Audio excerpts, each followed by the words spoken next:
I'm John Dickerson in Washington, and this week on Face the Nation, hopes for finding survivors in the collapsed Surfside, Florida condo dim, and a picture of what caused the disaster starts to emerge. Search and rescue efforts are still underway this morning, but hope for finding any of the more than 150 people still unaccounted for alive is fading fast.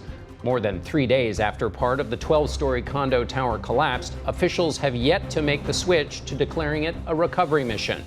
Our top priority continues to be search and rescue. Amidst the anguish of families looking for loved ones, anger increases with evidence that condo officials knew there were flaws with the building's construction. That this is a highly complex disaster. We'll have the latest from the scene, plus we'll talk with Florida Republican Senator Marco Rubio and Miami-Dade County Mayor Daniela Levine Cava. Then, it doesn't happen often in Washington these days, a group of Republicans and Democrats appearing together, announcing an agreement on a massive $1 trillion bill to help repair America's crumbling roads and bridges. We made serious compromises on both ends. But compromise turned quickly to confusion as President Biden said he won't sign it unless there's also a big spending bill focused on child care, education, and more. If this is the only thing that comes to me, I'm not signing it. It's in tandem. We'll straighten things out with White House senior advisor Cedric Richmond after the president was forced to retreat from that veto threat. Montana Democratic Senator Jon Tester is one of the key negotiators. We'll talk to him too. Plus, as the new Delta variant threatens to undermine the COVID recovery, vaccine rates continue to fall. We'll talk with Arkansas Governor Asa Hutchinson and former FDA Commissioner Dr. Scott Gottlieb. It's all just ahead on Face the Nation.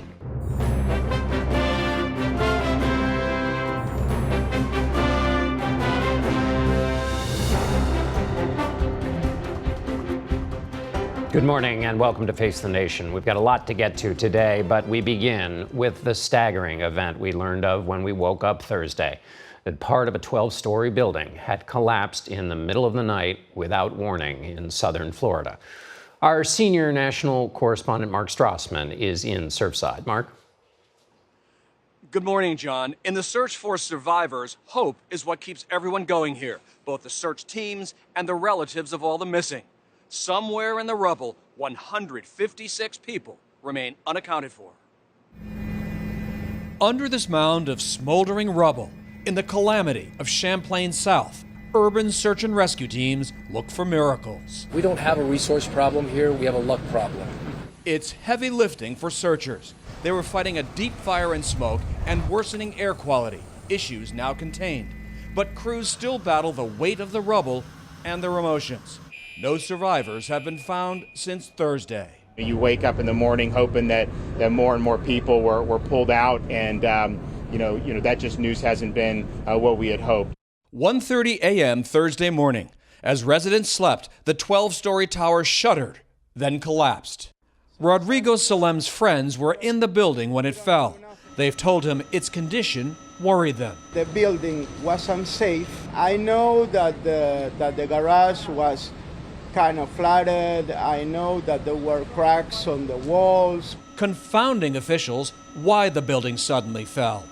Learning that a definitive cause could take months.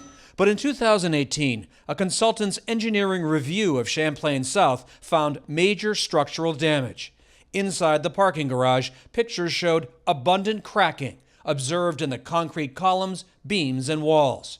Resident Jeanette Aguero noticed. It was always wet, even when it was dry out, and you kind of wondered, where did that water come from? That review also found a design flaw, a major error, and more structural damage below the pool deck and entrance drive. Waterproofing had failed. If not replaced, it would cause the extent of the concrete deterioration to expand exponentially. Nearly 3 years later, extensive repairs were set to begin when the building pancaked. After we address the support for the families, we are going to do a very deep dive into why this building fell down. Champlain South has a sister property, Champlain North, built at the same time by the same developer. For now, evacuations there are voluntary. Miami-Dade County's mayor has ordered a safety audit of all buildings in the county that are at least 40 years old or 5 stories tall. and anything else built by Champlain South's developer. No one wants a repeat disaster here. John? Thank you, Mark. We go now to Florida Senator Marco Rubio, who visited the site of the disaster yesterday. Good morning, Senator. Good morning. You toured the area. What did you learn yesterday, and have you learned anything new this morning? Well, I was there on Thursday night, and I can tell you from Thursday night to yesterday afternoon, the entire scene has changed. There's a tremendous response. You know, we're here in Florida, are very blessed to have some of the best search and rescue teams and task force in the country. So that's changed. It's just a huge, they've set up almost a tent city there. I think what we've learned is what's been announced public. I think the officials have been very good in South Florida about sharing with people what they know. They obviously shared that they had found or identified now 5 people that have perished. They didn't announce the names at the time because some of these family members haven't even fully been able to notify all of their family members. One of the unique things about this building is it had a substantial number of people that were foreign nationals who were owners or renters there and that were in the rubble. So obviously the searchers are desperately working on this very complex. It's 12 stories. If you look at it from the north side of it, you can see it. You can literally see the layers. And then inside of there, there's everything from toxic chemicals, fire, smoke, all kinds of other hazards. And they have to be very careful. If they move one piece of rebar here, the rest of the pile could collapse somewhere else and either hurt the responders or hurt any survivors that might still be down there. In your discussions and in your tours, what's been for you the most important thing that you wanted to know that you can help out with?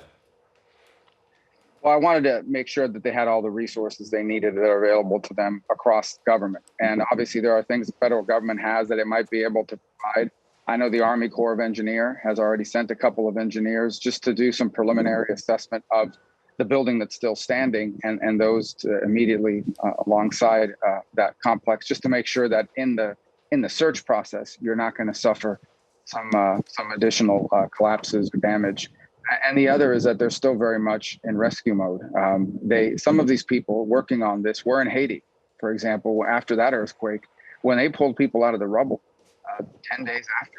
So I remember the case of I believe 70-year-old woman that was pulled out of the rubble almost a week and a half after the earthquake. So they are very much intent on saving lives still, and they're obviously understand every day it gets more difficult. And that to me was very important, and that came across clearly. You mentioned that there were a lot of residents of the building who have relatives overseas. You're on the Foreign Relations Committee. How does that process work with the federal government, the State Department, in terms of connecting with those families? Well, I think how I know it works is the first thing that happens is that they go if they're overseas, they have to get an emergency visa. They don't have one. If they come from a country that requires a visa to enter into the U.S.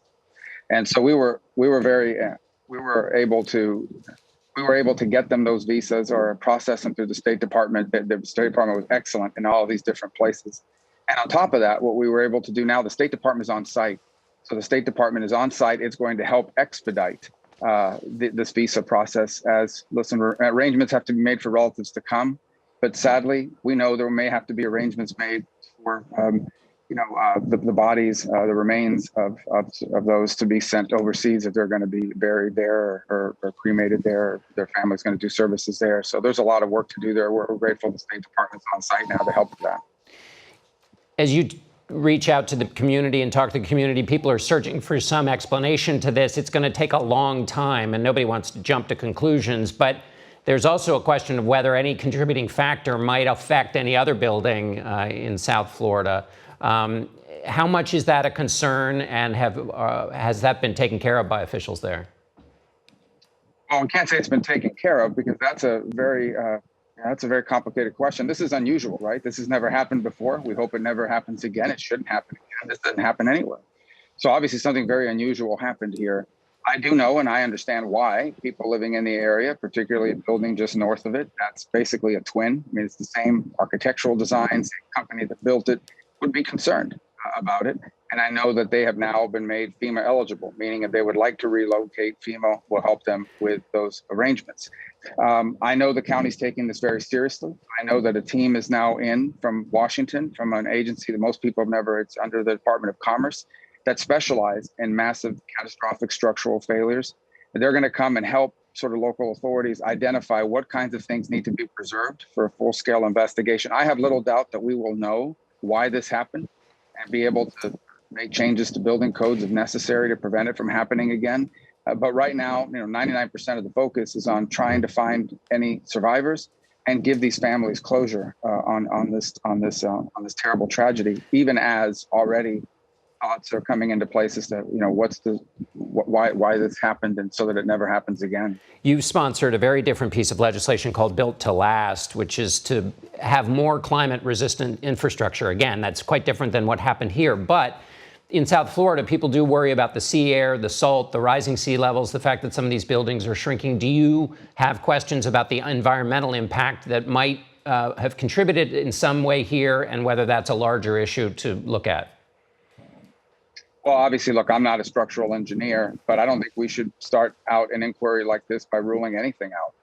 And I think obviously everything needs to be on the table. Whatever the cause was, whatever contributed to it, we need to know it. And I don't think we should be in a position now of ruling anything out, because we just don't know. And it's important not just to provide certainty about what happened here, but from that information, I would imagine you can deduce whether other places are similarly in danger and what we need to do moving forward to protect against it. With the minute we have left, Senator, I want to ask you about infrastructure in Washington. There's a bipartisan deal. Is that something you might be able to sign on to? Yeah, I want to be for infrastructure. I think it's important for us to build infrastructure in this country, including to mitigate against the rise of sea level, to mitigate against sea level rise, which we know is a major issue in, for example, Southeast Florida. I think the problem here, as we have seen, is two things. And obviously, because of this tragedy, I haven't had a chance to sit down and go line by line through this deal. The first, obviously, is these mixed messages from the White House about whether support for that bill is linked to support for something else. And second is how is this being paid for? The details of these sort of deals is always important, because there might be some important things in there that I can't support. But generally speaking, I want to be for something. I want us to do infrastructure. All right, Senator Rubio, we'll leave those details to a future discussion, where we thank you for being with us, and our hearts go out to you and your community. Thanks again. Thank you. Thank you. Joining us now is the mayor of Miami-Dade County, Daniela Levine Cava, who joins us from Surfside. Mayor Cava, thank you for being with us. Our hearts go out to you and your community. Can you give us an update on the latest? The good news, we were able to control the fire and the smoke as of noon on Saturday. So Saturday afternoon and through the night on Sunday, there was clearer visibility. Search continued. They're of course doing everything from above. They're using the sonar, the cameras, the dogs. They have the tunneling below, and they created a trench to separate the smoky area from the not smoky area to be able to proceed unabated. It's been 3.5 days. Is that time nearing that it'll switch from a rescue effort to a recovery? We are in search and rescue, and we have just been joined by additional search and rescue team from Israel. We had already some Mexican experts on scene. Everybody that is needed is on the site and doing the work, and we're continuing our efforts to find people alive. Normally, nobody wants to jump to any kinds of conclusions. In this case, there is some urgency, because there's some worry that anything that might have contributed here might affect other buildings. Do you have a sense of the contributing factors, and how is that affecting how you think about other buildings in the area? I'm definitely focused on the search and rescue operation.